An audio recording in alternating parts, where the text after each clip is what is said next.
Hi, so another Brexit one. There might be a few of these because it's coming up to November, and November is supposed to be sort of crunch time for deal. What's the nature of the deal? All that sort of stuff. And I was looking at what a number of ministers are saying. A lot of ministers now talking about things, calming things down, ramping things up. Suella Braverman, the Brexit minister from the UK, is saying that the UK can survive a no deal outcome.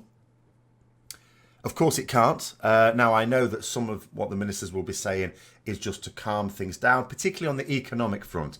But what I'm going to talk about here is on the political front. Politically, the UK cannot possibly survive a no-deal outcome, and it all comes down to that border between Northern Ireland and the Republic of Ireland.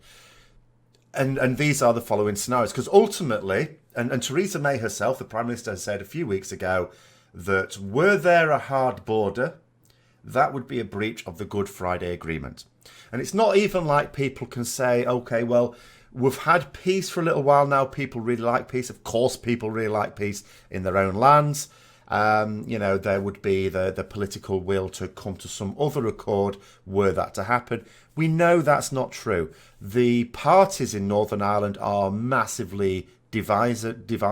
Well, I was going to say divisive, but that can also be true.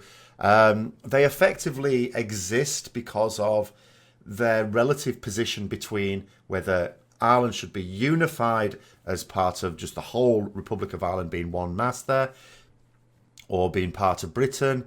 They don't see eye to eye on many issues. Now, when we had peace, then they had to, and to their credit, many of these people did, and of course developed other policies and all the rest of it. But ultimately, people don't vote for them for their domestic policies. They vote for them for their stance on where do you stand regarding Ireland and your vision for Ireland.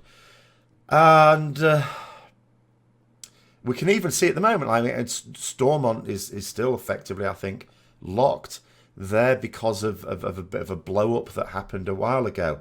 There's no political will to all come to some other accord. The Good Friday Agreement underpins peace in our own lands. Okay? Now, if we don't get a deal, then that basically means from that point that we leave the EU, all those treaties cease to exist.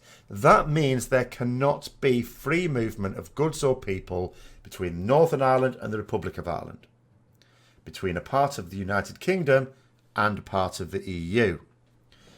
That means checks. There's no getting around that. There have to be checks. If there are checks, that means you have a hard border. That is a breach of the Good Friday Agreement. That is politically unacceptable.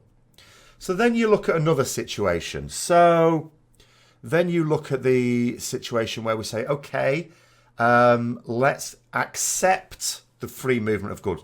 The United Kingdom will agree to follow all the rules of the EU. This is actually something that sneakily Nigel Farage said before the referendum even. We follow that example where we have the free trade agreement. That basically means we agree to follow all these rules in terms of goods and services. And great, that would be fantastic. All right, that would mean no hard border because we can have now free movement between the United Kingdom and the EU. We'd have that special relationship that allows us to do that whilst not being part of the EU. But it basically means we follow all those rules and we don't get a say in that. Now, that's politically unacceptable for two reasons. One, a lot of the very die-hard Brexiteers don't accept that because they wanted to leave the EU for the purposes of not having to follow EU rules. Secondly, it wouldn't be acceptable in Northern Ireland either because you would create a situation where the Republic of Ireland get a say in the laws of Northern Ireland, but Northern Ireland do not get a say in those same laws because the laws governing goods and services, in order to avoid that hard border, the Republic of Ireland as a member of the EU gets a say in those rules. Northern Ireland as a member of the UK outside of the EU would get no say in them. And how do you think that's going to go down in Northern Ireland? How do you think it's going to go down anywhere? But particularly in Northern Ireland, where it's a bit like saying, okay, we have to accept these rules, which can be heavily influenced by the people across the border, but we don't get a say in them ourselves. That's also that's politically dynamite as well. Then we have the situation which, again, we talk, has been discussed before, not seriously discussed, I have to say, but brought up, the border down the Irish Sea, as Boris Johnson wants to call it, which is basically that Northern Ireland has the same rules as the EU, so you don't have to have that hard border. But there still has to be checks, so those checks would now have to exist between goods and people travelling from Northern Ireland to the rest of the UK.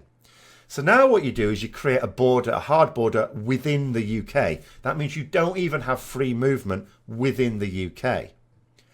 That's not acceptable to anyone. It's not acceptable to the hard right in this country, because then that's like saying, oh, we have to put a border within our own land to cross it. And it's also not acceptable for Northern Ireland for the same reason I just said before. You would still have a situation where the people of Northern Ireland will have to accept the rules of the EU, but not get a say in them. Republic of Ireland get a say in those rules. It just means that those rules wouldn't have to be followed by the rest of the UK in terms of Great Britain and the little islands around that.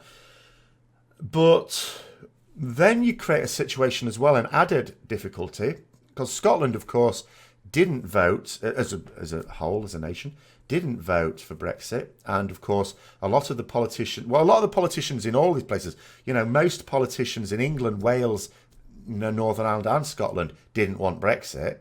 The majority everywhere didn't want Brexit. But in Scotland, because the people also didn't vote for it, they're much more forthright, and rightfully so, about saying, well, we want some special arrangement then. Now, if Northern Ireland effectively gets a special arrangement, which actually won't really please Northern Ireland, but that same arrangement would totally please Scotland. They'd be totally happy with that, or at least the politicians within Scotland, and I imagine an awful lot of people as well. So they'd also be calling for that. So then you'd be creating borders, 2 borders within the UK. And those are the 3 scenarios. There are no other scenarios. It's ultimately one of those 3. We either in the UK don't accept the rules for goods and services, in which case there has to be a border between the EU and the UK. That means a hard border. Good Friday Agreement down the toilet. The whole of the UK accepts the rules of the EU, in which case that's not going to be pleasing to a lot of people, but especially not to people in Northern Ireland. Even the ones who are more pro-Brexit, because it's that issue of people in the Republic of Ireland get a say over our laws, and we don't. Now, that currently exists already, because the Republic of Ireland get a say. But Northern Ireland, as part of the UK, also gets a say, and a bigger say, really, because the United Kingdom has more of a say, larger economy, more MEPs, all the rest of it. But it doesn't matter about that. It's this aspect of we don't get a say over some of our own rules, but other nations do. That's like the worst nightmare vision of people, of many of the people who vote for Brexit, because a lot of the argument used was we don't want people that we haven't elected deciding our rules for us, which is always a bit baffling to me, because we do that all the time. No one who I voted for years has had any, or in fact ever, has had any say on the laws of this country, other than being an MP, if I happen to have voted for the person who became MP. So that's always a bit baffling, that one. But anyway, it doesn't matter about that. So that's the situation. We either have the hard border, breach of the Good Friday Agreement, or we have the Republic of Ireland deciding laws in Northern Ireland, and Northern Ireland not getting any say of their own. However you look at that. And there's 2 scenarios of that latter one. And that's ultimately why, politically, it can't work. And it's not even just affecting Ireland. And there is no solution to it. There has to be a deal just from that point of view. Now, that doesn't mean to say I don't think there will be a deal. I still find it very difficult to believe there won't be a deal. And just because everyone's talking about there not being a deal, there might be a deal that's sort of already worked out in principle anyway. And they're just doing this publicly just to make it seem like both sides are fighting to the very end, whenever that happens to be. But I guess we'll find that out in the next month. But that's politically. I shall probably do a video quite soon on, again, on the economic impossibility of it as well. But anyway, I hope you enjoyed the video. If you did, don't forget to click the like button. Subscribe if you want to hear more rambling every now and then. And until next time, I'll see you later.